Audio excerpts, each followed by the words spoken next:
Hello everyone, I hope you all are doing good in your studies. तो आगे next part, जैसे कि बच्चों आपको पता है 90 क्वेश्चंस मैं करवा चुकी हूँ। 91 क्वेश्चन आज हम करने जा रहे हैं रेगुलरली।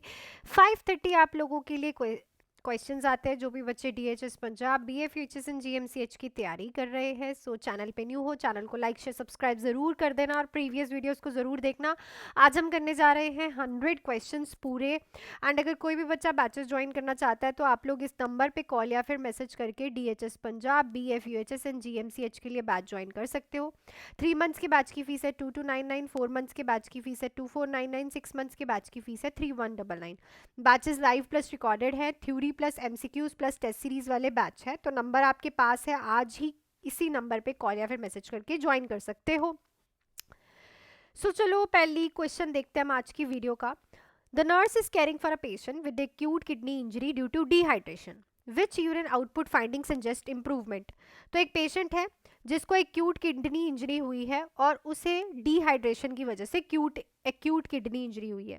इसमें से कौन सी यूरिन आउटपुट फाइंडिंग सजेस्ट करेगी कि पेशेंट की जो हालत है वो इम्प्रूव हो रही है? 10 ml per hour, 30 ml per hour, 100 ml in 8 hour, no urine output for 6 hours। तो ऑब्वियसली 30 ml पर आर अगर यूरिन पेशेंट को आ रहा है which is a normal value which shows के पेशेंट को अब इम्प्रूवमेंट हो रही है। क्लियर ना? नॉर्मल यूरिन कितना होता है? 30 से 40 ml पर आरली। ठीक है, 10 तो कम हो गया भाई, और लीगो यूरिया ये भी कम है यहाँ पे। और you know urine for 6 hours also shows कि अभी इम्प्रूवमेंट नहीं हुई है। नेक्स्ट देखते हैं। Patient with the chronic venous insufficiency has lower extremity oedema and venous ulcer, which intervention is most appropriate?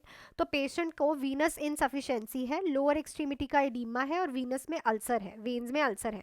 कौन सी इंटरवेंशन अप्रोप्रिएट है? Keep the legs in a dependent position, apply compression stocking as prescribe, massage the legs to improve circulation, limit physical activity to prevent further swelling. So obviously compression stockings provide करते हैं हम patient को, क्योंकि insufficiency है, clotting का problem हो सकता है, डीवीटी का प्रॉब्लम हो सकता है।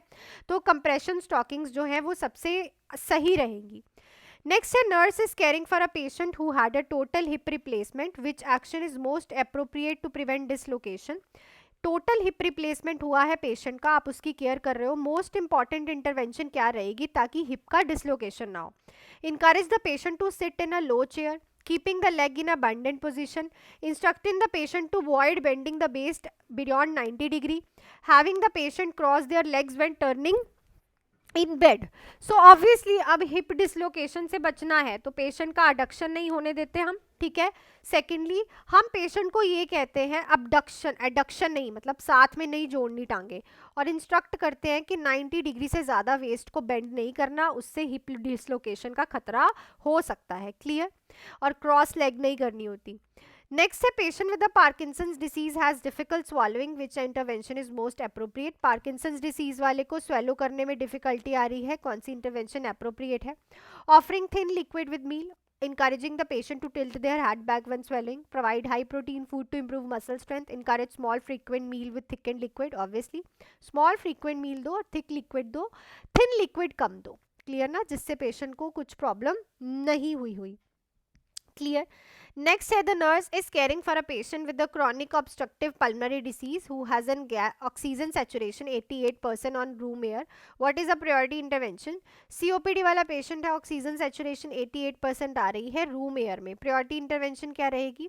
Administer 6 litre per minute via nasal cannula, encourage pursed lip breathing, placing patient in supine position, increase fluid intake 3 litre per day. COPD वाले पेशेंट में कार्बन डाइऑक्साइड का रिटेंशन देखने को मिलता है, क्योंकि पेशेंट सांस ही नहीं ले पाता ना छोड़ पाता है। ले नहीं पाएगा तो ऑक्सीजन कम होगी, छोड़ नहीं पाएगा तो कार्बन डाइऑक्साइड अंदर रिटेन करेगी। तो उसके लिए सबसे बेस्ट होता है पर्स लिप ब्रीदिंग करना, मतलब कि नाक से सांस लेनी, मुंह से सांस को छोड़ना, इससे कार्बन डाइऑक्साइड ज्यादा निकलती है। नेक्स्ट है, a nurse is caring for patient with CKD, which laboratory result required immediate intervention? Chronic kidney disease वाले पेशेंट का केयर कर रहे हो, इसमें से कौन सी laboratory value immediate intervention require करती है? हीमोग्लोबिन 10 ग्राम, सीरम पोटाशियम 7.2, बन 45, serum creatinine 3.5। So it's a potassium 7.2 जो कि हाइपरकैलीमिया की तरफ इशारा कर रहा है। नॉर्मल होता है 3.25 एंड हाइपरकैलीमिया कार्डिक प्रॉब्लम हो सकती है, इमीडिएट इंटरवेंशन रिक्वायर्ड है। नेक्स्ट है patient with the gout prescribe allopurinol which statement by the patient required further teaching. Gout वाले पेशेंट को एलोप्रिनॉल प्रिस्क्राइब की गई है, आपने उसको समझाया, उसने ऐसी कौन सी स्टेटमेंट बोली जिससे आपको लगा कि इसे मुझे और समझाना पड़ेगा। I will drink plenty of fluid while taking this medication, I should avoid alcohol and high purine fluid, I will take this medication only I have a gout attack. I need to have my kidney function checked regularly. तो देखो gout जो है की जो medicine है वो regular लेनी होती है यूरिक एसिड को कम करने के लिए, और गाउट अटैक के लिए भी इसे यूज करता है, तो तभी नहीं लेनी जब गाउट अटैक आए, रेगुलर इनटेक होता है इसका। सो ये स्टेटमेंट गलत है, इस पे आप पेशेंट को समझाओगे। नेक्स्ट है the nurse is caring for a patient with pancreatic cancer has a severe pain which intervention is most appropriate. Pancreatic patient को बहुत सीवियर पेन है, कौन सा इंटरवेंशन अप्रोप्रिएट रहेगा। Administrating oral morphine every 4 hours as prescribed. Encourage deep breathing exercise for pain relief. Applying heat pad to the abdomen. Administer NSAID instead of opioids. So it's obviously patient को morphine administer करेंगे 4 hourly, opioid देना ही पड़ता है। Pancreatitis वाले patient की pen बहुत ज़्यादा होती है, तो इसे ओपियोइड से ही आराम आएगा, अदरवाइज पेशेंट को आराम नहीं आएगा, तो यहाँ पे ओपोइड आपको देना ही है 4 आवर्ली, अप्रोप्रिएट है। नेक्स्ट है a nurse is providing discharge teaching for a patient with a permanent pacemaker which statement indicate need for further teaching. तो परमानेंट पेस मेकर के बारे में डिस्चार्ज टीचिंग दे रहे हो, कौन सी स्टेटमेंट इंडिकेट करेगी further teaching. I will avoid MRI scan in a future. I should check my pulse regularly. I can lift heavy object as soon as I feel better. I should avoid placing my cell phone near my pacemaker. So देखो heavy objects till 6 to 2 months 6 weeks to 2 months मतलब 6 weeks to 8 weeks तक avoid करने चाहिए pacemakers, क्योंकि lead का dislocate होने का खतरा होता है। सो ये स्टेटमेंट इंडिकेट कर रही है कि पेशेंट को अभी और समझाना पड़ेगा।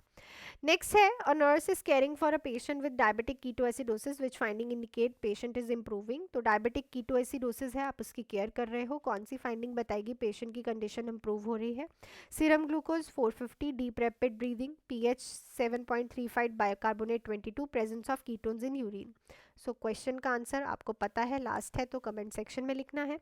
जो मैंने आप लोगों से कल क्वेश्चन पूछा था, आईवी फ्रूसामाइड लगा रहे हो पेशेंट को, हार्ट फेलियर वाला है, कौन सी असेसमेंट एडमिनिस्टर करने से पहले इंपॉर्टेंट है। सो याद रखो ब्लड प्रेशर, क्योंकि फ्रूसामाइड जो है लूप डायूरेटिक है, ब्लड प्रेशर को कम करती है, फ्लूइड को बाहर निकालती है, तो अगर पेशेंट पहले ही हाइपोटेंसिव होगा तो हम उसे फ्रूसामाइड नहीं देंगे। So that's it for this video अच्छी लगी है वीडियो को लाइक शेयर सब्सक्राइब जरूर करना चैनल को, एंड अगर कोई भी बच्चा बैचेस ज्वाइन करना चाहता है तो आप लोग इस नंबर पे कॉल या फिर मैसेज करके DHS Punjab, BFHS and GMCH के 3 मंथ्स का बैच, 4 मंथ्स का एंड 6 मंथ्स का बैच आज ही ज्वाइन कर सकते हो। फीसेस बहुत अफोर्डेबल हैं, full theory MCQs and test series वाले बैचेस है, बैचेस लाइव प्लस रिकॉर्डेड है। सो मिलती हूँ नेक्स्ट वीडियो में, till then do hard work, make your parents proud and be ready by 5:30।